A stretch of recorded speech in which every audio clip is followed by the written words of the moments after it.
Okay, Pali Memoir is just up ahead. Hopefully, Neuvillette was able to get some answers about those stone slates from Furina, which I highly doubt it's going to be easy getting any information from her. But hey, you never know. Alright.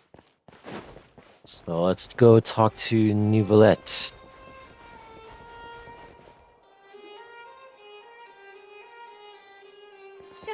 You're here! Finally!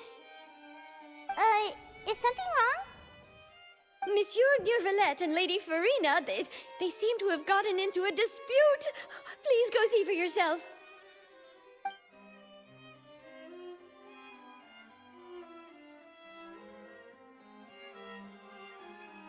Like I said, I've already explained everything! And yet the problem has not been properly solved. There is little space for excuses between us. It is not my intention to offend you, but please, tell me where you stand. You are the Hydro Archon Focalor, are you not? Look at this. This is a list of the victims from the recent Poisson incident.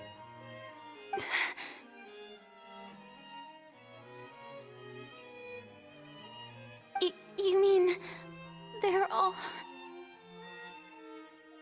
We did not arrive in time to avert this disaster, and I will not have it happen again.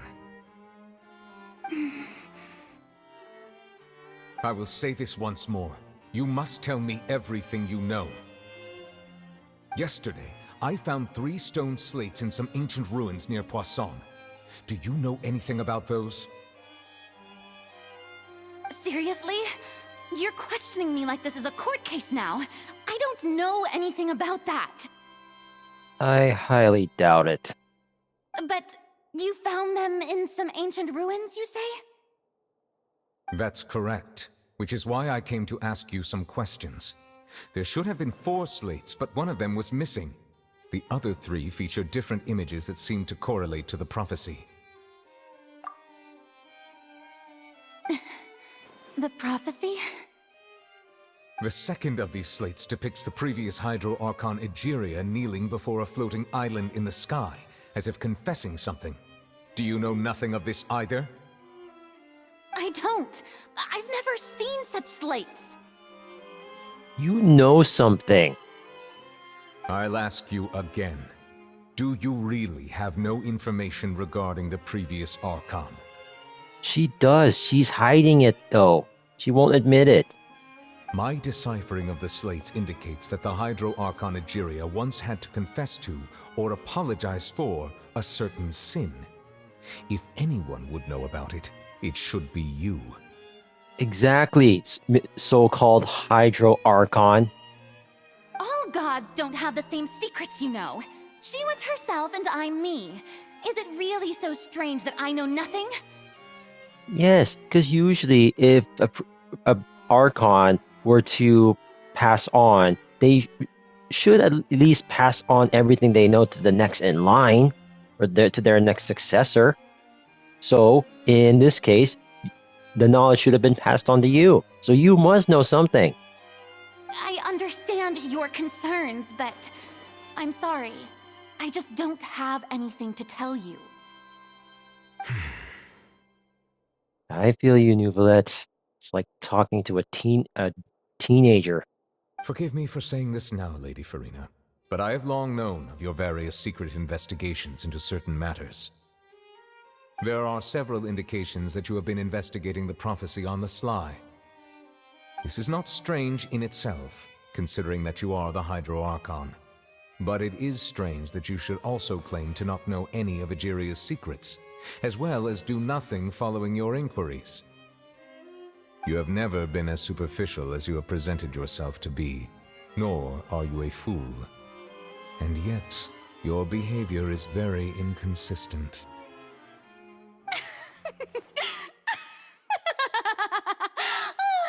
So you've been watching me all this time, have you? I didn't think you were that type. Well, he is the Chief Justice. It's his job. You... Well, since you know about my secret investigations, then you should know I'm actually working to take care of it. And what have you done so far? There's no point questioning or suspecting me. You're the Eudix, but you're still my subordinate. You should be following my lead. Just trust in me, your Archon, and do as I say. Never mind whether you can truly convince yourself to or not. It'll all turn out fine. Will it though? That's all I have to say. We do not discuss this matter again. Yeah, no way we're gonna let that slide. Oh, the opera's about to start. Toodles! And she just runs off.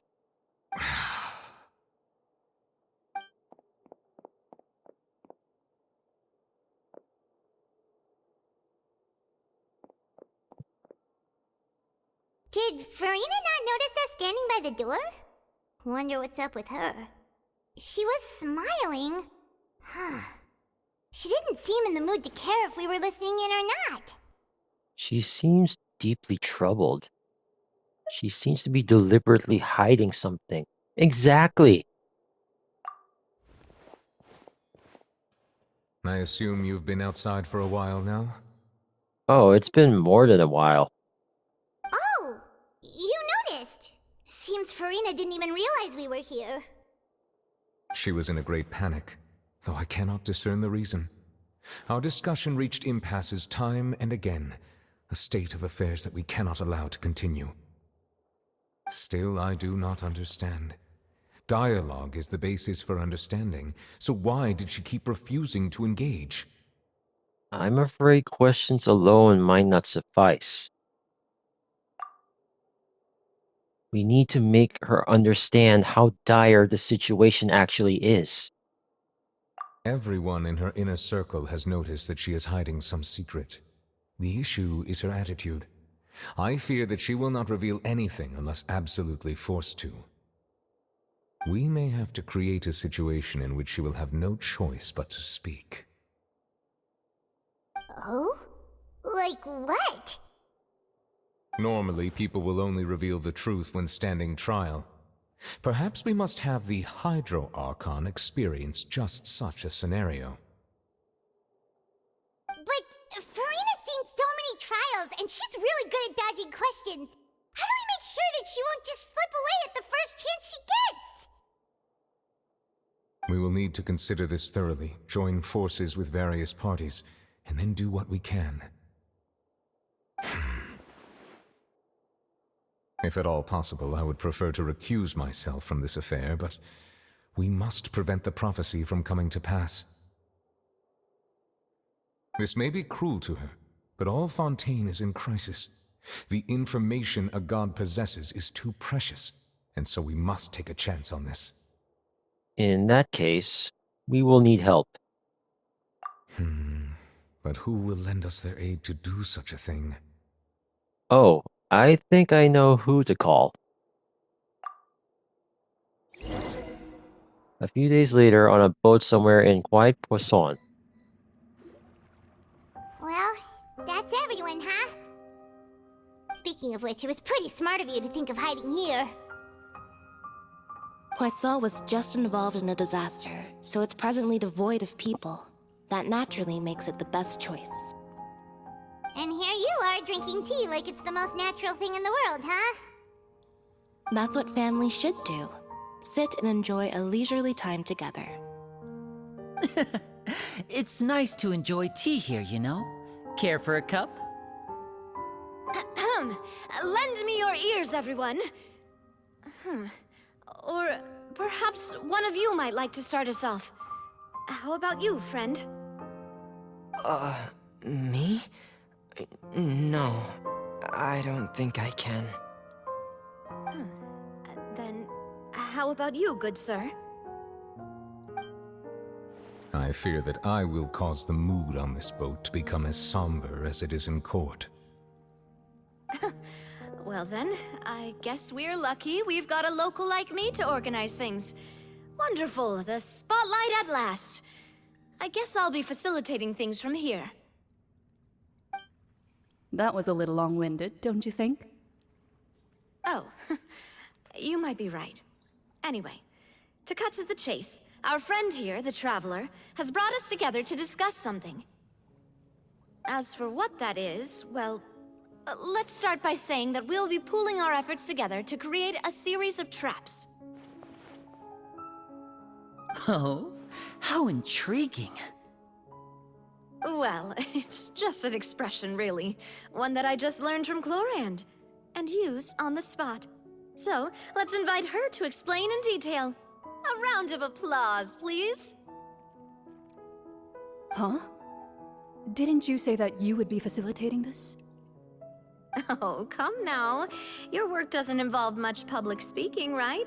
This is a good chance to practice. You might even pick up some fancy oratory tricks to impress your boss with in the future. I see.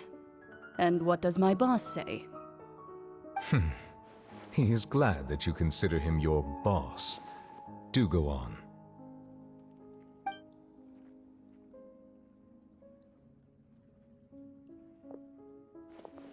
In that case, do any of you have experience hunting? Not that I recall. Fremine and I once used a wooden stick in a basket to catch wild rabbits when we were younger. As for Lynette, oh, right. You were sick that day, weren't you? I've also gone diving to catch some fish before. Does that count? I'm afraid not. You may or may not have heard, but Fontaine once played host to a group known as the Marechaussee Hunters. Though that was their name, they did not hunt animals, but rather various monsters left behind by the ancient dynasty of King Remus. Today, Fontaine's monster population has already thinned greatly, so the hunters have blended back into society, taking up arms in other lines of work. They even left a unique methodology of hunting in their wake. A trap comprises of the following components: bait, a trigger, and a containment device. Sometimes a lethal implement will also be necessary to deal with the prey. So, if we were to build a trap together, right now, what would you choose to build it with? For me, I would prefer something basket-shaped. Pigeons and rabbits will see the bait and naturally enter the snare. Our line of work requires a deft hand, and we're some of the best in the industry, so you can count on our techniques. You used some of those techniques while moving the people of Poisson, didn't you? My subordinates mentioned that you even performed some magic for the bawling children. Yes, and I even managed to gather some intelligence in the meantime. I'm quite the multitasker if I do say so myself. I'm afraid I can't claim that as my strong suit. I prefer more stable methods, like placing bait in the water and waiting for the fish to come within reach. That's the kind of method I would count on. Calm and steady. Exactly the kind of person who would catch loads of fish. And I can be their assistant. With discretion, I'm sure. I'd probably use some sort of mechanical animal. Papa once bought me some small clockwork squirrels, mice, and such. When placed in the forest, they can attract others of their kind. I remember that you liked those too, didn't you? I did. And that would be a good way to go about it. If they're realistic enough, animals of the same kind will follow them all the way to the trap. What about you, Monsieur Neuvillette? I fear I do not have any related experience. That makes sense. You usually solve problems directly, without the use of any such tricks. But I do have one more question for you, Monsieur. If we were to create a trap now, how would you design it? I would like for it to be effective, but bring no harm to the prey. A more gentle trap would be ideal. Kind as always. However, our intention doesn't necessarily change the containment device and the type of implement we need. If we wanted to kill the prey in one strike, we would need a powerful implement. However, that also goes for prey that must be captured and safely contained. Wait, why is that? Only a hunter who's a true expert at subduing their prey can snare it without harming it. The line that divides life and death is often exceedingly thin. So are we going hunting together? Huh. We hadn't thought of seeing ourselves as hunters. It kinda works, but maybe it's still not the best metaphor. If our means of capturing and dealing with our prey is to put them on trial, then the hunting metaphor is actually quite accurate. But we shall require much more courage than any hunter to judge a god, a being whose seat is an exalted throne. That's right. Oh, so that's what's going on. Sounds very interesting. Clorin's hunting metaphor was just that, a metaphor. You will not call this a hunt because that is not what you should do at present, nor has the relationship between you and Furina reached such a dire stage.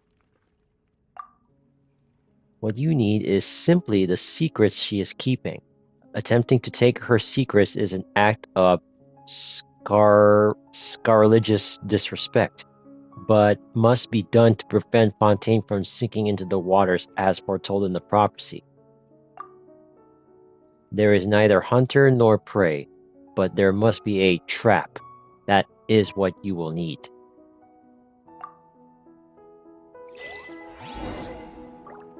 Yeah, you got an achievement, the Stage of Fate.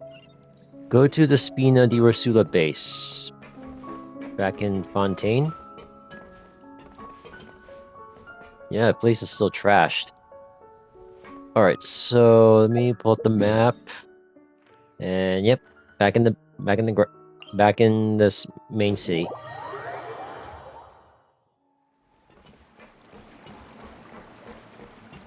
Alright, so I wonder what kind of trap we're gonna be preparing.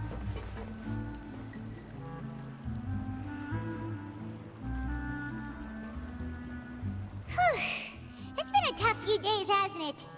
So much has been happening. Those meetings sure did make me hungry. Paimon didn't think the meetings would go on for so long, but everyone seemed pretty fired up, huh? Paimon thought they'd be at least a little frightened. Well, Fremine was, now that Paimon thinks about it, but everyone else just looked a little surprised. Do you feel more confident after the meetings, Paimon? Well, it's hard to say. Paimon doesn't have any experience with this sort of thing. But with you around, Paimon sure will do great. After all, you're the most reliable person in the world, aren't you? Huh? Is something wrong? Did you just pour some tea? Paimon didn't notice you doing that at all. No, I didn't. Then what's that? Paimon's never seen that cup before. Don't be frightened. I'm just joining you two for tea. I merely refrained from saying anything till now. Who is speaking in my head? Who's that voice? But there's no one here. Have you forgotten me already? Wait a minute. Wait, you are familiar. You're the voice we heard from the sky in Sumeru. Oh yeah, during the interlude chapter with the Wanderer. The voice from the sky, I fear that description is wrong, though not completely wrong. You're feeling lost now, just as you were feeling previously. I sensed that confusion, and thus came to you. Guiding people is an irresistible hobby of mine, after all. Who are you? And what do you want with us? Consider me a passerby, just accepting a commission from my friend's disciple on a whim. Wait, are you Mona's master? Allow me to ask you, will Fontaine's prophecy come true? The prophecy. Yes, what has been prophesied will be fulfilled. You may view such things as the history of the future. Mage, N. So that's her. Is that her? There's no way that's her actual name. That's just a code name. What? Then is there any way we can stop it? I believe you have witnessed a failed attempt with your own eyes. Can everything in Teyvat so easily be changed? There it is again. Fate. Can there really be no exceptions? Ah, so you've caught on. Just as prophecies are usually only the future as seen from the perspectives of the gods, could things be happening in hidden corners, where the gods' gaze does not fall? Are the things that you shall see different from the fate that the gods perceive? What is she talking about? It all sounds really impressive and important and stuff, but it also sounds kinda scary. The tea in the teacup is just about gone as well. I believe that you understand, right? Some things are insignificant, but others, you must reach out to change. Ultimately, fate shall serve as your only guide, no matter what will happen in Teyvat's future. All you need to do is to play your part. This was good tea, by the way. Thank you for your hospitality. Well, that'll be all for today. The voice. It's gone. Wait, when can we meet you in person? Mage N. I'm sorry, let me rephrase that again. Mage N. Is this the clue you're leaving for us?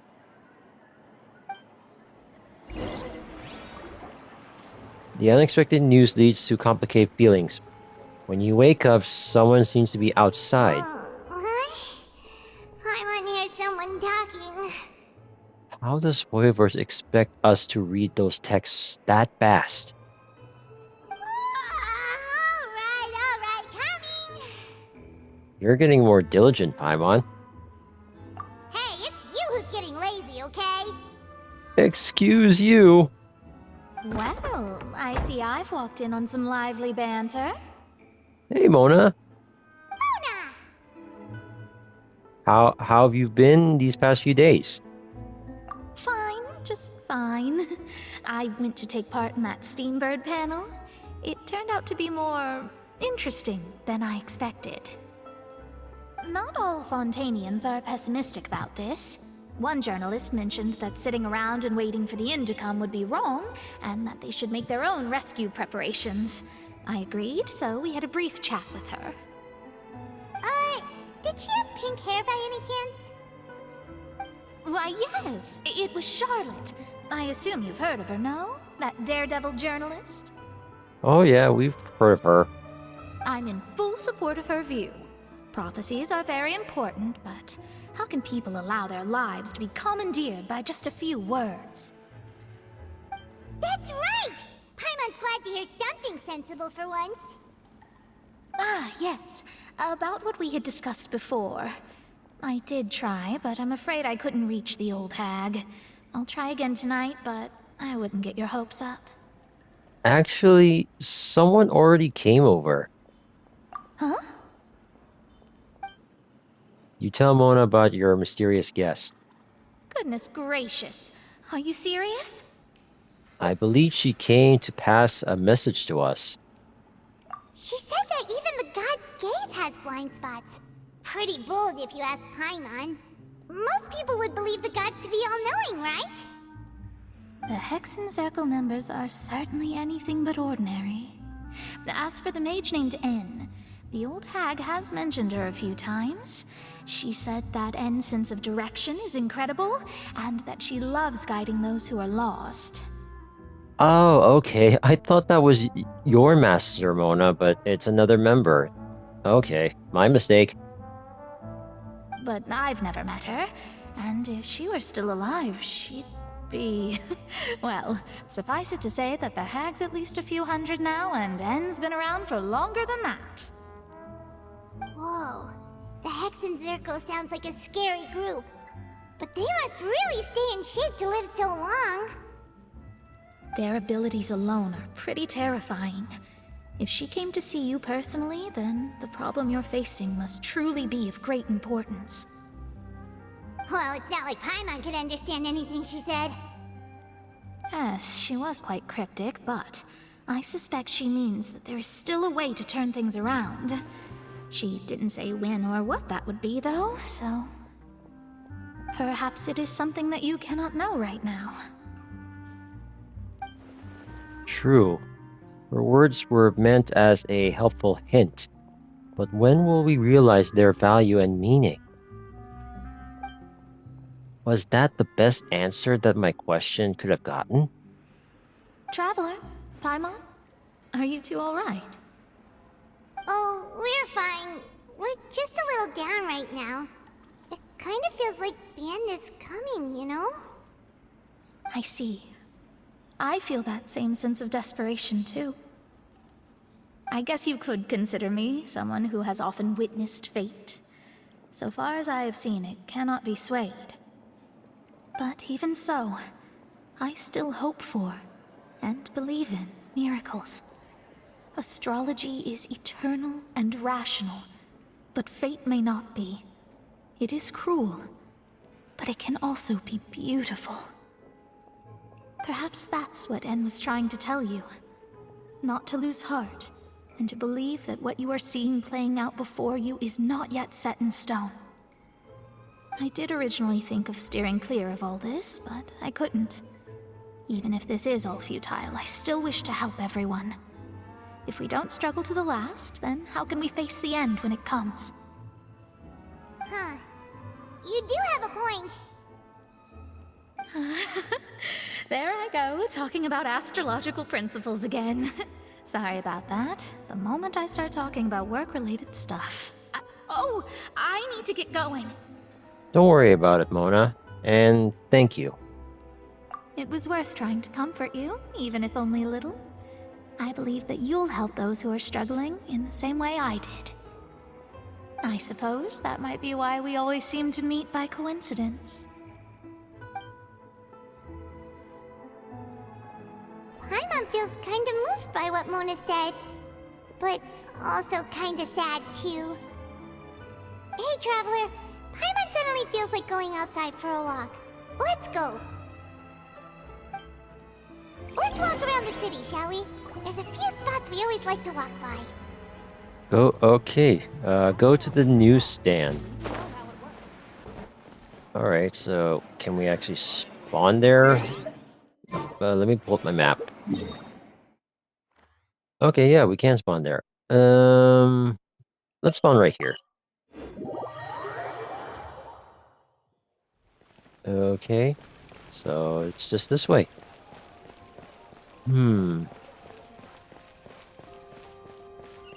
Alright, just right there. So... man, we are left with so many questions than answers. Huh? Our names are written in this newspaper. What's going on? Maybe we're famous? Let Paimon see! The underwater stronghold, the Fortress of Meripede, has continued in its noble autonomy, but that does not mean that others cannot interact with it. My recent attempts to enter the fortress bore little fruit. Huh. Guess Charlotte still hasn't given up on that. Thus, did an Outlander friend become the focus of this report, a blonde adventurer with their white fairy legends trailing in their wake. It is said that this mysterious traveler once visited the underwater fortress. So while the fortress's interior remains a mystery behind closed doors, do not fear, for the tales of the traveler contain surprises in spades. Journalist Charlotte's biggest scoop yet, the Traveler's Trail, World Walker. Huh. Charlotte took so many awesome photos of us and we never even noticed her. She hasn't been able to get a hold of anything at the fortress, so since we're easier to find, she's using us as the subject matter instead? That sure seems to be the case. Ugh, seriously? Reaction photos do look cool, so Paimon will forgive her this time. Okay, continue moving forward.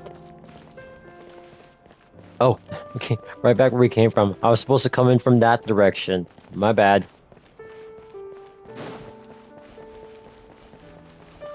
Okay.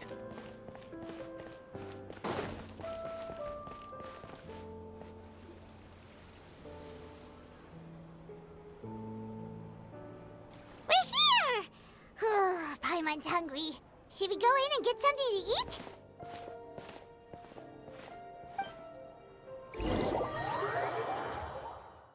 So what are we doing exactly? Just chilling?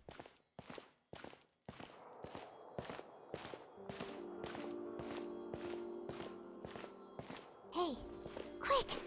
Look! That's the limited edition only 16 slices a day cake! It hasn't already sold out for the day? It was so delicious the last time we tried it! Despite the tense situation we were in, let's give it another go! Paimon's sure it'll be great! We can't let anyone get ahead of us. One slice of cake, please. And just as I said that. Someone showed up after all!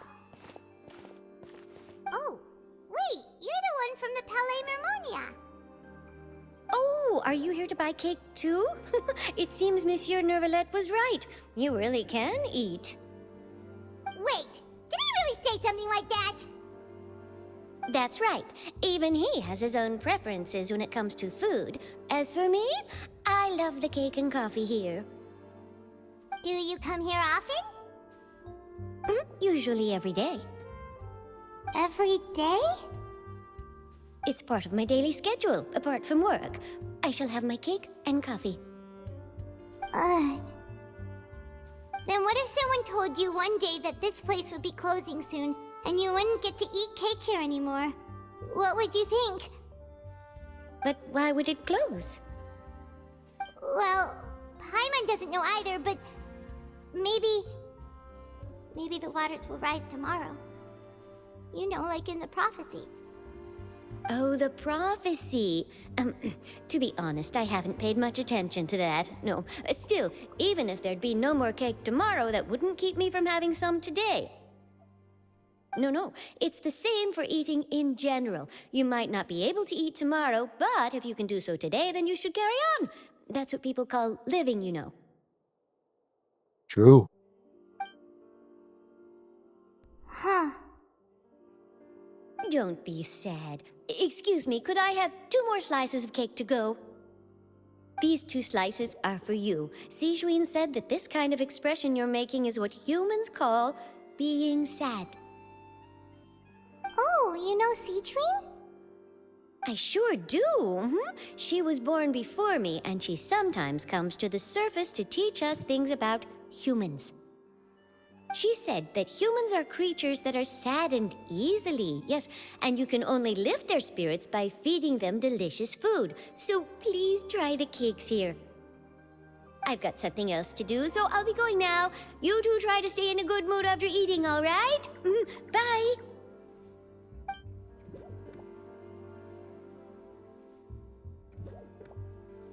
And there she goes.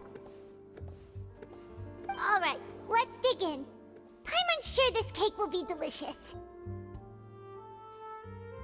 I can't make out what flavor that cake is. You share a glance with Paimon and snarf down the cake. It's more delicious than last time! And the flavor gets even better with a sip of tea. It sure would be nice if we could come again tomorrow. Sure would be nice if we could always eat delicious food here. You're still bothered by the prophecy, huh? Okay, leave the hotel. So that's just basically what we're doing right now. We're just chilling. Oh! We're near the Steambird office! Let's go look for Charlotte and have a chat. Look for Charlotte, huh? Oh, she's just there. Hey, Charlotte. Wow! If it isn't the Traveler and Paimon! Oh, have you seen the article I wrote about you?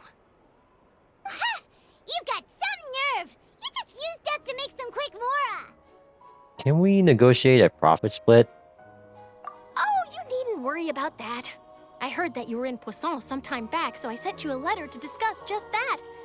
It appears you didn't receive it, though. It's all right, though. I've set aside the amount intended for you. I've even set the table with some food. Really? Oh, you're the best! You're almost a little too easy to win over, Paimon. If I were a journalist with ulterior motives, you'd be in trouble now, you know. Oh, Paimon knows you're not like that. Still, what brings you here all of a sudden? Were you looking for me? A friend of ours met you a while back, and when she mentioned it, we thought of coming to see you. Her name's Mona. Ah, so you know Miss Mona as well. She's a guest columnist for our paper. Really good one, too. She's so young and already such a brilliant astrologist. So she mentioned me? What did she say? She said that you're a real daredevil of a journalist.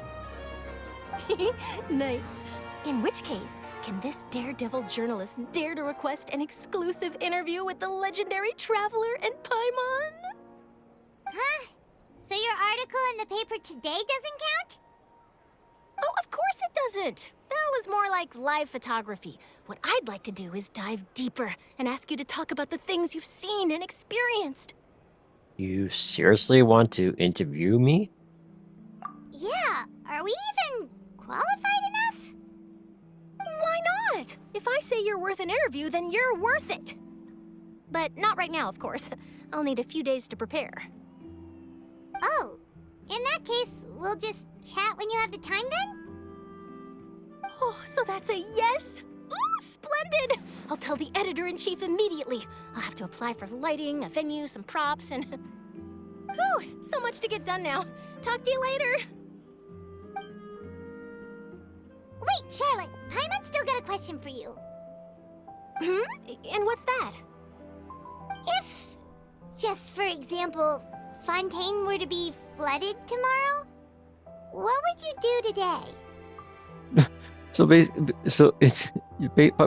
Paimon's asking, if you were to die tomorrow, what would you do today? Really? Huh. That's the prophecy you're talking about, isn't it? I mean, I do hear about it often, but I've never once thought that the day could be tomorrow. If you're seriously asking, then I might try and think of a way to leave Fontaine. Oh, but I'm still a journalist first and foremost. That means I have a duty to be reporting from the scene. And secondly, I wouldn't forsake my homeland that easily. From what I've seen, most people don't know what they'd do should the worst come to pass. In truth, it might be better just to behave like normal rather than worry over such an end. So in all likelihood, I'd probably still be prepping at the office for that interview of ours. I know what you're thinking. That sounds a bit sad, but I've always believed that it's best to do what you enjoy. Just think about it.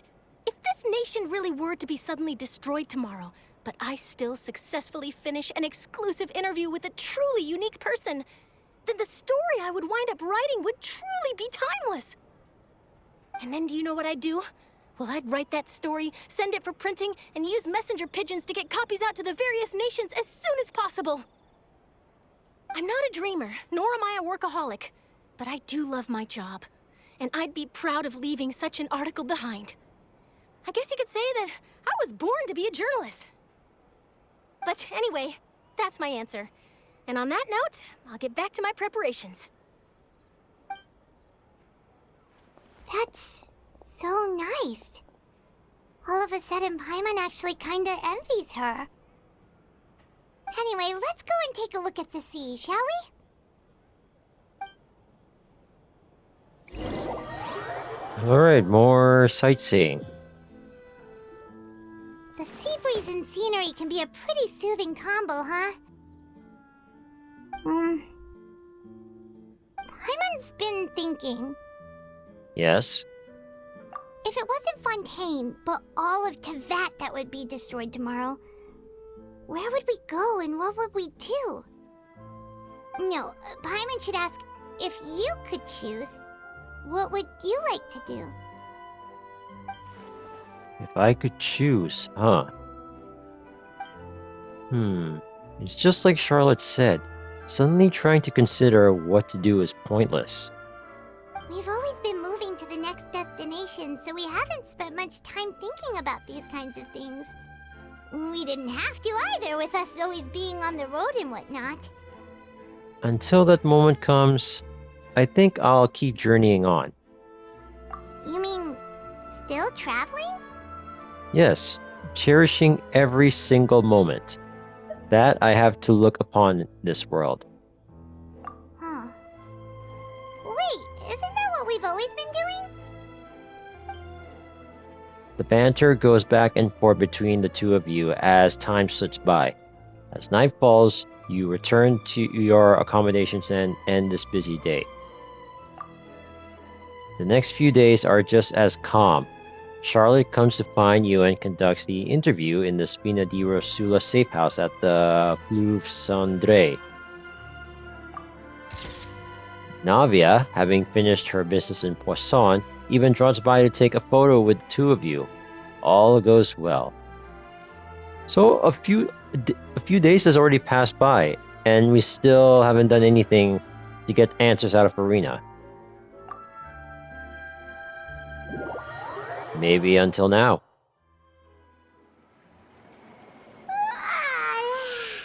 Feels like you'll grow mold if you stay here long enough. But it's still better than the Fortress of Meropide, that's for sure. It's not only damp there, but salty too. Ah, so the two of you are still here. Wonderful. Oh, you're from the Palais Mermonia, aren't you? Yes, I'm Isadora. Monsieur Neuvillette sent me to look for you two before. I heard that afterward you went to the Fortress of Meropide. So are you under the impression that we might be wanted criminals?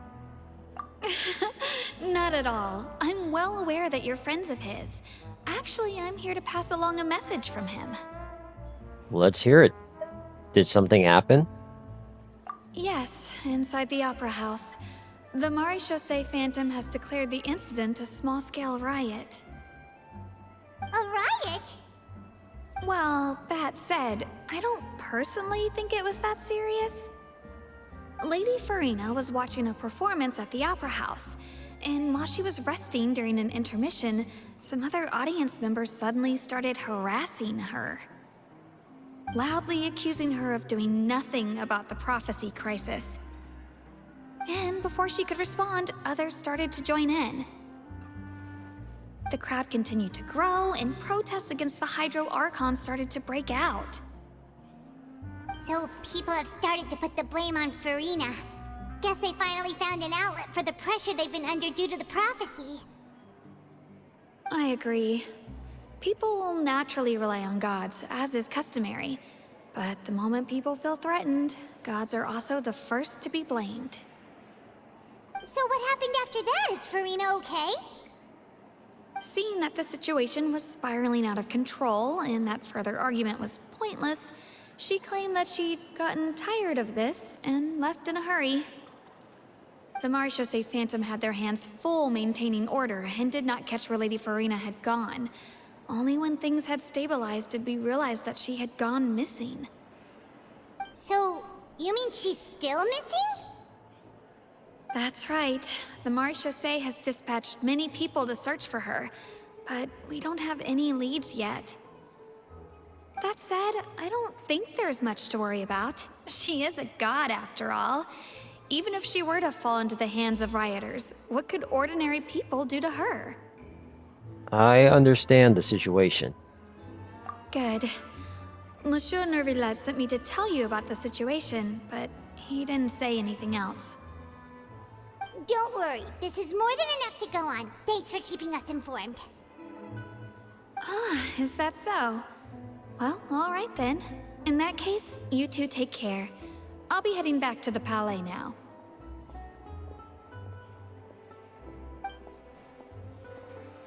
What's with that smug Well, look? sounds like we should hurry over to Poisson then. You sure caught on quickly. Yeah, what were you two smugging about? If we know Furina, she won't try to fix things in this situation. Instead, she'll look for a place to wait out the heat. And, as we also know, she may be loud and dramatic, but she doesn't have a heart of stone. When Neuvillette was talking to her in the Palais Mermonia, and she heard about Poisson, she couldn't hide her sadness and remorse. It would be hard for her to ignore being accused by the public today.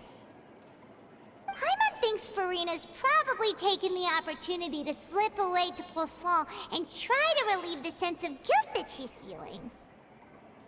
Huh. Well, what do you think? Paimon knows the answer, of course, but Paimon can do the analysis to back it up, too. Cool, huh? I see becoming a detective's done you some good. Looks like those detective novels have an effect on you. In that case, there's not a moment to lose. Poisson, here we come! Okay, so is this the plan that everyone was discussing earlier? I don't know. Maybe so. But anyway, we won't know until we get to Poisson and try to find Furina. So let's go. So let's head over to Poisson right away.